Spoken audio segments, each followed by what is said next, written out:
राधे राधे दोस्तों, हरे कृष्णा। कैसे हो आप सब? उम्मीद करती हूँ अच्छी होगी, खुश होगी और बिल्कुल मज़े में होगी, आनंद में होगी। तो अभी ना शाम का टाइम हो रहा है और आज मैं आप लोगों के साथ में अपना शाम का जो रूटीन है वही शेयर कर रही हूँ। यहाँ पर उठी थी सो करके, तो उठ करके बस मैंने यहाँ पर ना कंबल वगैरह फ़ोल्ड कर दिया है, बाहर से कपड़े लाई हूँ उनको भी फ़ोल्ड किया है और उसके बाद में यहाँ पर मैं शाम की झाड़ू लगाने लग गई हूँ। एक्चुअली चाय मैंने ना शाम की, मैं सूरज अस्त होते हैं ना उससे पहले ही मैं ना चाय वगैरह जो है वो बना करके पी लेती हूँ शाम के, मतलब सूर्यास्त होने से पहले। तो उसके बाद में ना मैं कंबल में बैठ कर के ही और अपना कुछ काम होता है यूट्यूब का वो, या फिर कोई ईमेल्स वगैरह देखनी होती है वो, या फिर ना आपके कमेंट्स हैं, और या फिर कुछ कुछ नहीं होता है तो रील्स से स्क्रॉल कर लेती हूँ। तो ये सब काम कर रही थी और उसके बाद में ना फिर मैं ना कंबल वगैरह समेट करके रख दिया था और उसके बाद में यहाँ पर मैंने कपड़े ला करके झाड़ू लगाई है। आया था कि ये अच्छा नहीं लग रहा है ना, मतलब देखने में तो ये हटता ही नहीं। मैंने इतनी कोशिश करी ना हटाने की, इतना रिगड़ा है ये, नहीं हटता है, ऐसा कि ऐसा ही रहता है। तो और गेट के बिल्कुल सामने में पड़ता है, घुसते के साथ ही दिखता है, मुझे खुद को भी अच्छा नहीं लगता। बट अब क्या करें, ये नहीं ही जा रहा है। अगर आपके पास में कोई आइडिया हो हटाने का तो ज़रूर बताइएगा। मैंने हर चीज़ ट्राई कर ली है, मैंने यहाँ तक कि है ना वो हार्पिक होता है ना, उससे भी रिगड़ करके देख लिया, और लेकिन ये नहीं जा रहा। तो आप बताइएगा कैसे जाएगा, क्योंकि ये ना तेजाब का निशान है जो पड़ गया है इस पर। तो आप लोग बताइएगा कि कैसे जाएगा। अभी बस मैंने लगाई है झाड़ू शाम की। तो यहाँ पर बस मैं हाथ मुँह धो करके आई थी झाड़ू लगा करके, और हर्षित ने बोला कि उसको कॉफ़ी पीनी है, तो मैं यहाँ पर बस उसके लिए कॉफ़ी बना रही हूँ। एक्चुअली वो पीता नहीं है कॉफ़ी या चाय वगैरह, लेकिन कभी कभी उसका मन हो आता है, तो उसका आज मन था तो मैंने यहाँ पर उसके लिए ना कॉफ़ी बनाई है। तो मैं यहाँ पर फेंट रही थी तो मैंने उसको बोला कि ले तू फेंट। आज बनने वाली कॉफ़ी शाम की चाय की जगह। एक्चुअली शाम की चाय तो मैंने पी ली है, कॉफ़ी बना रही हूँ। लेकिन बैठने से ही होता है ना कि थोड़े झाग अच्छे आ जाते हैं और फिर ना पीने में भी मज़ा आता है और देखने में भी अच्छी लगती है। और तो वो फैट रहा है, इतनी देर में मैंने यहाँ पर ना दूध गर्म करने के लिए रख दिया है, क्योंकि अभी विंटर्स है ना तो कोल्ड कॉफ़ी तो अच्छी नहीं लगती है, तो है ना इसलिए। और यहाँ पर ना वो मैं चीनी डालना भूल गई थी कॉफ़ी में, तो यहाँ पर मैंने बस चीनी डाली है, चीनी डाल करके फेंटना होता है। और उसके बाद में यहाँ पर मैं दूध को बिल्कुल स्लो कर। तो आज बनने वाली कॉफ़ी हर्षित की फरमाइश पर बिल्कुल स्लो करके, और मैं यहाँ पर आ गई थी क्योंकि मैंने मुंह वगैरह धो लिया था और ना मॉइस्चराइज़र वगैरह लगा लिया था। बस मुझे बाल करने थे, नहीं तो फिर दोनों वक्त मिल जाएंगे, और फिर दोनों वक्त मिले बाल है ना सूतते नहीं हैं। ऐसे कहते हैं कि अगर दोनों वक्त मिले बाल सूतो ना तो वो भगवान के ना खाने में जाते हैं, तो जितने भी बाल टूटते हैं, इसलिए दोनों वक्त मिले से पहले ही ना बालों को सूत लेना चाहिए। तो यहाँ पर बस मैंने सूत लिए हैं। मैं सुबह के टाइम तैयार हूँ ना हूँ, लेकिन मैं शाम के टाइम में एक बार ना चोटी करके और इस तरह से ना अच्छे से मतलब तैयार होती हूँ। मेरी ये शुरू से ही आदत है। तो मैंने यहाँ पर ना बस अपने बालों को है ना सूत करके और ना बस बिंदी वगैरह लगा देख चेक कर लिए, लिपस्टिक लगा लूँगी और मांग भर लूँगी। मैं ज़्यादा कुछ करती नहीं हूँ, बस यही करती हूँ। तो जो सिंपल जो डेली का होता है मेरा, बिंदी, लिपस्टिक और मेरी सिंदूर लगाती हूँ। वैसे तो हमें है ना सुबह और शाम दोनों टाइम ही तैयार होना चाहिए, नहा कर के भी, और तो लेकिन सुबह के टाइम थोड़ी भागम भाग सी रहती है ना, तो इतना नहीं हो पाता है कि बाल वगैरह सूत लूँ। लेकिन हाँ, मैं बिंदी वगैरह ये सब कुछ तो करती हूँ। और वैसे भी ना हम प्रभु की सेवा में जा रहे हैं, तो फिर ना हमें तैयार होकर के ही जाना चाहिए, क्योंकि जैसे मैं हूँ, मैंने कृष्ण भगवान की सेवा है ना उसमें ले रखी माँ के रूप में। तो कृष्ण की माँ यशोदा मैया कैसे रहती थी, तो उसी तरह से हमें रहना चाहिए। अगर आप सखा के रूप में हैं तो उनके सखा कैसे रहते थे उस रूप में, मतलब हमें उनका थोड़ा अनुसरण करना चाहिए। आज एक्चुअली प्रियल का जन्मदिन है, तो नीचे है ना वो गाने वगैरह बजाने के लिए वो चार्जर चाहिए था, तो वही चार्जर ना लेने आया था वंशु, तो उसको हर्षित ने दिया। हमारे यहाँ कॉफ़ी में भी दूध छन के डलता है मलाई के कारण। मैं थोड़ी सी लूँगी। ये गिलास किसका है?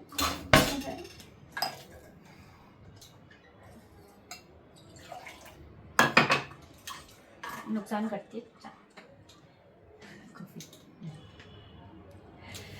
चाय वगैरह। ये हर्षित नहीं पीता है। अगर जब भी उसको पीना होता है ना, जैसे कभी हेडेक वगैरह हुआ या फिर ऐसे ही नॉर्मली इसका मन होता है, तो ये कॉफ़ी पीता है। और आज इसका मन हो रहा है तो ये कॉफ़ी पी रहा है। चाय ये पीता है, लेकिन जैसे कभी तबीयत खराब हुई है तो मैं ज़बरदस्ती पिलाती हूँ, तो उसमें से मैंने ले ली थोड़ी सी। तो कॉफ़ी पी, उसके बाद में कुल्ला कर लिया था और यहाँ पर भगवान जी की लाइट ऑन कर दी है क्योंकि दोनों वक्त मिल चुके हैं। तो मैंने यहाँ पर ना लाइट को ऑन कर दिया है और उसके बाद में हाथ धो करके आई हूँ मैं, और शॉल वगैरह ओढ़ करके आई हूँ। मतलब दुपट्टा की जगह आजकल मैं शॉल ही ले लेती हूँ और कपड़े नहीं चेंज करती हूँ मैं शाम के टाइम में। जैसे कुछ लोग होते हैं नहा भी लेते हैं, कपड़े भी चेंज करते हैं, मैं बस धुला हुआ शॉल ओढ़ लेती हूँ। और उसके बाद में आकर के जितने भी कपड़े वगैरह हैं होते हैं, जैसे मैंने धोए हैं या फिर कुछ रखे हैं, तो उनको समेट के रख देती हूँ। और यहाँ पे भी शाम हो गई है तो उनको शॉल भी उड़ा दिया है क्योंकि शाम में थोड़ी ठंड सी हो जाती है ना। दोपहर में तो धूप निकल आती है तो ठीक रहता है मौसम, लेकिन है ना शाम के टाइम में थोड़ी ठंड ही रहती है। तो मैं ना इनको शॉल उड़ा दिया है। उसके बाद में यहाँ पर मैं आरती के बर्तन लेकर के आ गई हूँ, उनको मैं मांजूंगी।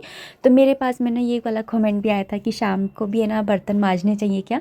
हाँ बिल्कुल, आप खुद बताइए कि आप है ना सुबह जिस जिस प्लेट में आपने सुबह खाना खाया है, क्या शाम को भी आप उसी प्लेट में खाना खा लेते हैं? नहीं ना। तो आपको है ना ये शाम को भी है ना जो आरती के, मैं सारे बर्तन तो नहीं धोती हूँ, लेकिन जो आरती के बर्तन होते हैं ना उनको मैं धोती हूँ। और यहाँ पर ना मैंने तिल का तेल मंगाया है और ये मैंने फ़र्स्ट टाइम ही मंगाया है क्योंकि घी है ना आजकल सर्दियों में थोड़ा जम सा जाता है। तो मैंने सोचा कि मैं तिल का तेल मंगा लेती हूँ। वैसे भी माघ का महीना चल रहा है तो माघ के महीने में तो तिल का तेल का दिया जलाना और तिल डाल करके दिया जलाना शुभ ही होता है। तो मैंने बस है ना यहाँ पर तिल के तेल का है ना दिया जलाया। तो पर ना तिल के तेल का दिया ना वो धुआं ज़्यादा करता है, काला काला। तो मैंने फिर सोचा कि जो मैं बाहर है ना चौखट पे जलाती हूँ वो वाला मैं तिल के तेल से जला दिया करूँगी। तिल का तेल का दिया है ना लक्ष्मी जी को भी आकर्षित करता है, तो इसलिए भी हमें तिल का तेल का दिया है ना जलाना चाहिए। और यहाँ पर बस है ना मैं बैठ गई थी ना अपनी गीता का पाठ करने के लिए, शाम के टाइम में मैं करती हूँ। और ये तिल का तेल का दिया जलाया ना ये बहुत देर तक जलता है, तो मैं पाठ भी कर लूँगी, माला भी जाप कर लूँगी, आरती भी कर लूँगी, तब तक ये जलता ही रहेगा। तो यहाँ पर बस अब मैं गीता का है ना पाठ करने बैठ गई थी और उसके बाद में मैंने यहाँ पर कर ली है आरती।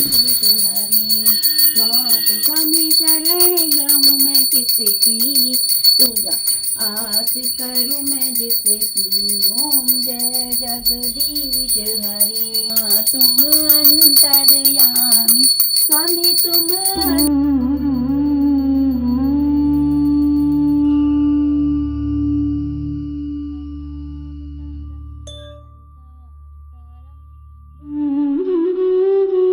सदा वसन्तं हृदयारविन्दे भवं भवानी। आरती होने के बाद में मैं यहाँ पर चूल्हा पूजन कर लेती हूँ। आरती का दिया ही होता है ना, उसी को मैं पूरे घर में दिखा लेती हूँ। यहाँ पर मैंने ना अन्नपूर्णा माता रखी हुई हैं तो उन स्थापित की हुई हैं, तो उनको भी मैं दिया लगा करके मतलब दिया दिखा करके और आशीर्वाद ले लेती हूँ, जल देवता को भी। और यहाँ पर ढोक लगा लिया है और ढोक हमें हमेशा ज़रूर लगाना चाहिए क्योंकि मैं बताऊँगी आपको ढोक का महत्व भी बहुत। जब मुझे ये पता चला ना, मैं बुक पढ़ रही थी और उसमें मुझे पता चला और इतना अच्छा लगा ना, मैं आपको ज़रूर बताऊँगी। और यहाँ पर मैं माला जाप कर रही थी और प्रेमानंद जी का जो वीडियो है ना वो भी मैं देख रही थी।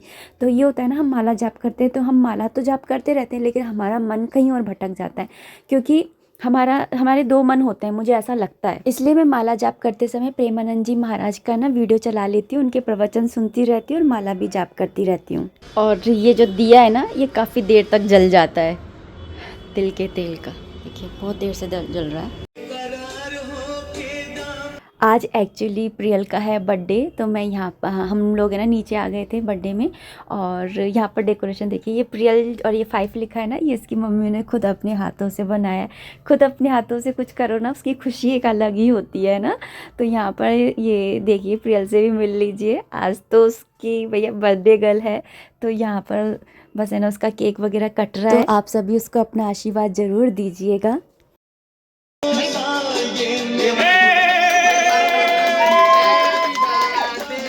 पता है जब है ना बर्थडे आता है ना, लड़कों का आता है तो ऐसा लगता है कि हाँ वो बड़े हो रहे हैं अपने, लेकिन जब बेटियां बड़ी होती है ना तो ऐसा लगता है कि अब जैसे ये 5 साल की हो गई, अगर इसकी शादी हम 20 साल पे भी करेंगे तो ऐसा लगता है बस अब 15 साल और, बस हर साल ऐसा लगेगा कि बस अब 14 साल और, बस अब 13 साल और। तो बस ये वाली चीज़ है ना लड़कियों के साथ में ना, मतलब थोड़ा हार्ट ब्रेकिंग लगती है।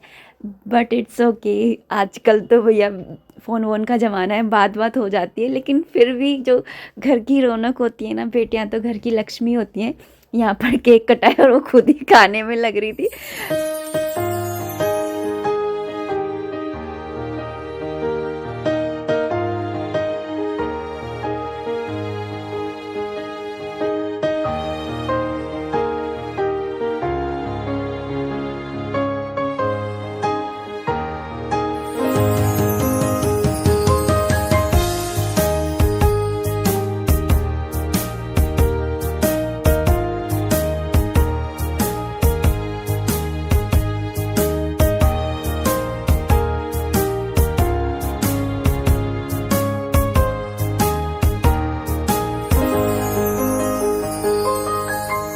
आप सभी प्रियल को है ना अपना आशीर्वाद दीजिएगा कि वो एक अच्छी इंसान बने, और साथ ही साथ है ना उसका जीवन हमेशा खुशहाल और सरल रहे, ये आशीर्वाद आप दीजिएगा।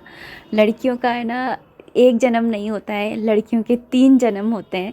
एक तो जब वो जन्म लेती है वो है ही है, लेकिन दूसरा जन्म उसका तब होता है जब उसकी शादी होती है, पता नहीं होता है कि वो कैसे घर में जा रही है। और तीसरा जन्म जब उसका है ना मतलब वो उसका बच्चे को जन्म देती है। ये 3 बार ना एक औरत अपना जन्म लेती है, ऐसा कहा जाता है। तो यहाँ पर ना जो हर्षित के पापा हैं और उसके चाचा हैं, दोनों है ना मतलब वो रो रही थी कि मतलब उससे फूट ही नहीं रहा था। तो फिर दोनों ने मिलके फुड़वाया और बच्चों ने लूटा। और इसको देखो, ये सब मोह माया से दूर है, इसको कोई मतलब नहीं है कि कौन क्या कर रहा है क्या नहीं कर रहा है।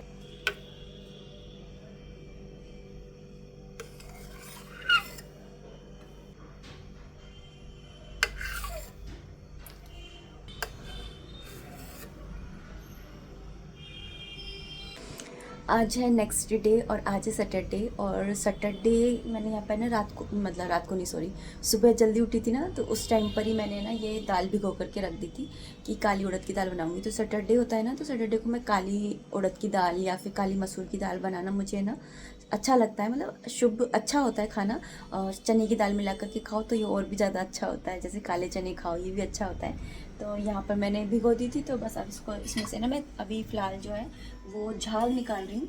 और किसी दाल में से आप निकालो या ना निकालो, लेकिन उड़द की दाल में से निकालना बहुत ज़रूरी होता है, क्योंकि ये वाली दाल है ना एक्चुअली बादी करती है। और अगर हम ये वाले झाग नहीं निकालते ना, तो हमारे जो जॉइंट्स होते हैं जैसे घुटने वगैरह, उसमें पेन होने लग जाता है। तो इसलिए ज़रूरी है कि आप इनको झागों को निकाल के और तभी बनाएं। तो ये देखिए कितने सारे झाग निकले। अब इसमें कुछ भी गंदगी नहीं है, तो इसको तो बस हम फेंक देंगे। तो यहाँ पर बस मैंने पानी तो ठीक ही था, झाग निकाल दी थी। उसके बाद में मैंने मसाले ऐड कर दिए, हल्दी पाउडर और नमक डाल करके भी आप कर सकते हो, क्योंकि ऊपर से तड़का लगाऊंगी, लेकिन मैं मिर्ची भी इसी समय पर ऐड कर दी है। और यहाँ पर आया है पपीता, तो इसको काटेंगे। तो यहाँ पर ना हर्षित के पापा को सबसे पहले जो मील होता है ना वो फ्रूट्स का ही मैं देती हूँ। और यहाँ पर है ना मैं लहसुन पहले ऐसे ही दे देती थी, लेकिन अब है ना ये ऐसे बोल रहा है कि मुझे अच्छे नहीं लगते, भून के ला ये वो। तो फिर मैंने इनको भूना है तवे पर, और साथ में काला नमक डाल करके दे के आई हूँ। और ऐसे लहसुन वगैरह का काम करो और सुबह भोग का भी काम रहता है, बाहर में हाथ धोने पड़ते हैं। तो फिर मैंने यहाँ पर हाथ धोए हैं दे करके आने के बाद में। उसके बाद में मैं इस दाल को है ना मैश कर रही हूँ, थोड़ी सी मैशी और ना होती है ना दाल, और मतलब पानी अपने आप को और दाल अपने आप को हो, तो वैसी वाली दाल अच्छी नहीं लगती है। थोड़ी घुटी हुई दाल होती है ना, वही अच्छी लगती है। तो जैसे पक गई है दाल और जैसे कुकर मैंने खोल लिया है, तो फिर मैं ना मथनी से ना कर लेती हूँ इस तरह से, क्योंकि फिर बाद में जब मैं कढ़ाई में तड़का लगाती हूँ ना, अगर थोड़ा बहुत कुछ लगता है तो फिर मैं कढ़ाई के अंदर ही कुक कर लेती हूँ। तो यहाँ पर मैंने तेल डाल दिया था। उसके बाद में है ना ये वाली जैसे गीली सब्जी बनती है तो मैं इसी कढ़ाई के अंदर बना लेती हूँ, क्योंकि ये कढ़ाई भी मतलब वेस्ट थोड़ी करनी है तो अच्छी ना, बस इसके अंदर सूखी सब्जी नहीं बनती है, क्योंकि इसका बॉटम है ना वो थोड़ा सा है ना पतला है। तो यहाँ पर मैंने हींग जीरा डाल दिया था, और मैं बिना प्याज लहसुन की ही दाल वगैरह जो होती है ना वो बनाती हूँ। बस मैं ऊपर से है ना काट के, जब ये हर्षित के पापा खाते हैं ना, तो मैं प्लेट में ना उनको अलग से काट के दे देती हूँ। लेकिन हम मैंने बनाते तो ऐसी साथ भी किए। सुबह के टाइम तो मैं पूरा ध्यान रखती हूँ इस चीज़ का। तो यहाँ पर मैंने ना टमाटर, हरी मिर्ची और अदरक तीनों को ही एक साथ ही ना काट के रख लिया था और उसी को मैंने ऐड कर दिया। अच्छे से भून लूँगी। तो ये जब तक भून रहा है ना तो साथ के साथ है ना मैं दूसरे काम भी करती रहती हूँ कि जैसे अब मैं यहाँ पर इसको भून रही हूँ तो इसको छोड़ करके और फिर मैं ना आटा लगाने लग जाऊँगी। तो मैं आज ना काली उड़द की दाल बना रही हूँ तो मेरे पास बाजरे का आटा थोड़ा सा ही बचा हुआ है। तो मैं सोच रही थी कि उसको भी मैं ख़त्म कर देती हूँ, क्योंकि जो बाजरे का आटा होता है ना वो ज़्यादा दिन तक रखना नहीं चाहिए। तो वैसे तो सर्दियों में 1 महीने चल जाता है आराम से, कोई दिक्कत नहीं है। लेकिन फिर भी अब है ना मैंने थोड़ा सा ही बचा है तो फिर मैं ना उसको पूरा ही है ना छान लूँगी। और मैंने आपको बताया ये कि मैं बाजरे की रोटी कैसे बनाती हूँ, बहुत ही सिंपल तरीके से बनाती हूँ और बड़ी आसानी से बन भी जाती है।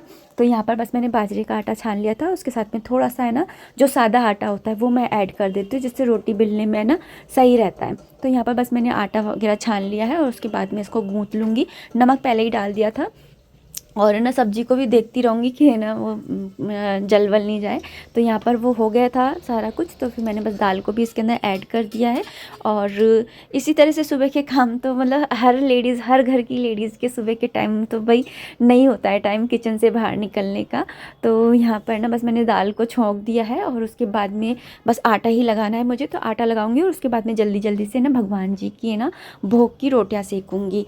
तो मैं भगवान जी को बोल के भी आई थी अब इस सर्दियों का ये लास्ट है बाजरे के आटे की रोटियां और ऐसे मतलब गुड़ और क्या बोलते हैं दाल का। तो हर्षित के पापा सुन रहे थे तो बोल रहे हैं कि क्या बोल रही है। मैंने बोला कि अब क्या ही मंगाएंगे, तो बोल रहे थे कि नहीं मंगा लेंगे, क्या हो गया। मैंने बोला कि नहीं अब है ना ठीक है, अब है ना सर्दियाँ थोड़ी सी जाने को ही है, बसंत पंचमी आने वाली है यार अब तो। और कल तो वो भी रहेगी अमावस्या, मतलब कि संडे की इस बार अमावस्या है रविवार वाले दिन, तो सबसे बड़ी अमावस्या है। तो आप वो वाला वीडियो ज़रूर देख लीजिएगा, दूसरे वाले चैनल पे अपलोड कर दिया है मैंने। रोटी वगैरह सेकती हूँ ना उससे पहले ही थाली लगा लेती हूँ। तो यहाँ पर पहले ही थाली लगा ली थी, तो बस यहाँ पर मैंने घी डाला है और रोटियाँ रख करके भोग लगा। अच्छा, तो अभी मैं उस टाइम के बाद में आपसे ना शाम को ही मिल रही हूँ। तो मैंने ना वीडियो में आपको बताया था कि ढोक के बारे में बताया था। तो ढोक लगाना पता है क्यों ज़रूरी होता है? आपने देखा होगा कि हमारे चारों तरफ है ना एक सर्कल चलता रहता है। आपने भगवान जी के वीडियोस वगैरह देखे होंगे, उसमें चारों तरफ एक सर्कल सा आपको दिखाई देता है। वो सर्कल है ना भगवान के चारों तरफ ही नहीं, हमारे सामने हमारे चारों तरफ भी होता है, इनविजिबल होता है। और जब भी कोई हम नेगेटिव थॉट्स लाते हैं अपने अंदर या किसी के लिए बुरी चीज़ें लाते हैं या फिर कोई हमारी तरफ है ना नेगेटिव एनर्जी छोड़ता है, जलन, ईर्ष्या, ये सारी चीज़ें, तो वो सर्कल जो होता है ना, वो हमारे चारों तरफ जो सर्कल होता है अच्छी वाइब का, तो वो सर्कल जो होता है वो खंडित हो जाता है, टूट जाता है। और जब हम ढोक लगाते हैं तो हमारा वो पूरा सर्कल जो होता है ना वो दोबारा से रिक्रिएट हो जाता है। इसलिए हमें ढोक जो है वो सुबह शाम दोनों टाइम ही लगाना चाहिए। तो अब इस वीडियो को मैं इतना ही रखना चाहूँगी। बहुत ही ज़्यादा लेंथी वीडियो हो गया होगा मुझे लग रहा है, तो इस वीडियो का भी इतना ही रखना चाहूँगी। उम्मीद करती हूँ वीडियो पसंद आई होगी। अगर आई है तो प्लीज़ लाइक कर दीजिएगा। कोई भी कमेंट है, कोई भी सजेशन है, आप कमेंट बॉक्स के थ्रू मुझे कर सकते हैं। मिलते हैं नेक्स्ट वीडियो में, तब तक आप अपना खूब सारा ध्यान रखिए, खुश रहिए, कीप एंजॉयिंग। जय माता दी, राधे राधे, हरे कृष्णा।